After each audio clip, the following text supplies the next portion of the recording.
simba yun, okay, sa revival pa yun na event. So by the way, last 2021, isa ko sa naga-uban-uban itong pandemic diri sa kuan nga mag-start sila Pastor Munching, and it's a great blessing no for almost 4 years, okay? So ingani makita na to ang result sa work sa Ginoo diri. So mag-share lang ko gamay sa kong testimony no, before ta magkuan. So di ba tanan ta diri no, we are surrounded sa choices, okay? Kung choices bot pasabot kanang magpili ka ba, tama? Okay, we are surrounded by our choices. So this is the best choice na kung gihimo sa kong kinabuhi no. Way back 2019, August 29, 2019. So I was born a Baptist since birth. Then I thought munang magdala sa kuha sa langit. But thank God, okay, naabot mi niya sa Mount Calvary the year 2014. Okay? And then dito, I know nga ang Ginoo yun naga-speak sa akong kasing-kasing kinahanglan ako sa ligan si Jesus Christ sa kuwang kasing-kasing.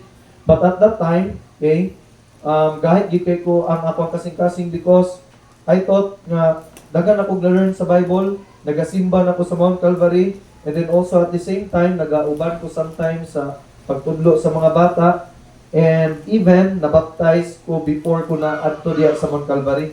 But I know ang Ginoo nagatandog sa akong kasing-kasing every time nga naghatag og kumbaga invitation namong pastor. But kay tungod sa akong pride, maulaw ko kay tungod na ako'y mga kaila dito, mga friends na ko, okay, basig katawaan ko nila. But kabalo ba mo, gigamit sa akong sa Ginoo ang akong mama, okay, nga para ma-assure among kaluwasan. So kato August 29, 2019, okay? So nahigitap si mama sa mga staff dito na mag-share sa kuha sa pulong sa Ginoo, and dito gi-explain niya. But there is the number one question nga naghatag sa kuwang mind ato nga mahadlok, okay? Na asa ko paingon kung ako mamatay. But kato ako nagduwa-duwa, I know ang Bible gid mismo every time perminti ginawali dito sa simbahan, and then dito gitandog gid akong kasing-kasing that I will be going to hell kung maabot sa kuha ang kamatayon. And dili ta maka-decide ana, because whether we like it or not, padulong kita sa impyerno if wala pa tayo Jesus Christ atong kasing-kasing. And kato alas 7 sa gabi, akong gisaligan si Christ nga akong personal na manluluwas, okay? And then kato almost 6 years nga ako na saved. And then kato nga time, okay, maka-assure na jud ko nga padulong ko sa langit. It's because dili tungod kay baptist ko, okay? Dili kung unsa akong gihimo para sa Ginoo, but it's all about sa gihimo ni Christ ako nga akong gi-accept siya akong personal na manluluwas. Maybe ikaw first time ka diri, okay? It's not an accident na naa ka diri, because God wants you to be saved, okay? And it's up to you kung imuha nang saligan si Christ, and it's on your choice. By the way, wa man mong gipugos nga saligan ninyo si Christ, but nagamatter ang choices nato matag adlaw. But this is the important choice nga atong pagahimuon karon nga gabi. And also kung ikaw saved na kakaron, why not make a commitment diya sa Ginoo, since it is a revival.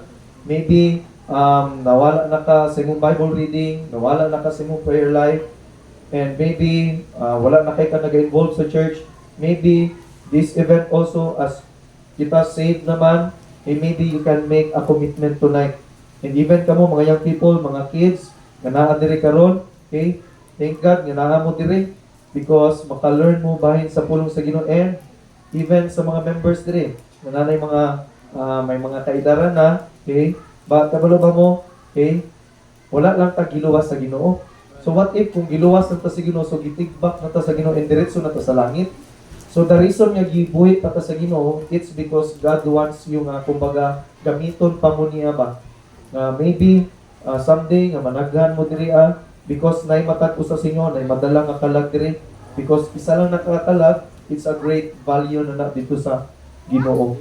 So maybe I don't know kung unsa ang paglihok sa Ginoo diri sa Kalinga Church, but allow the Lord nga mag-work sa inyong heart, especially karon sa revival night.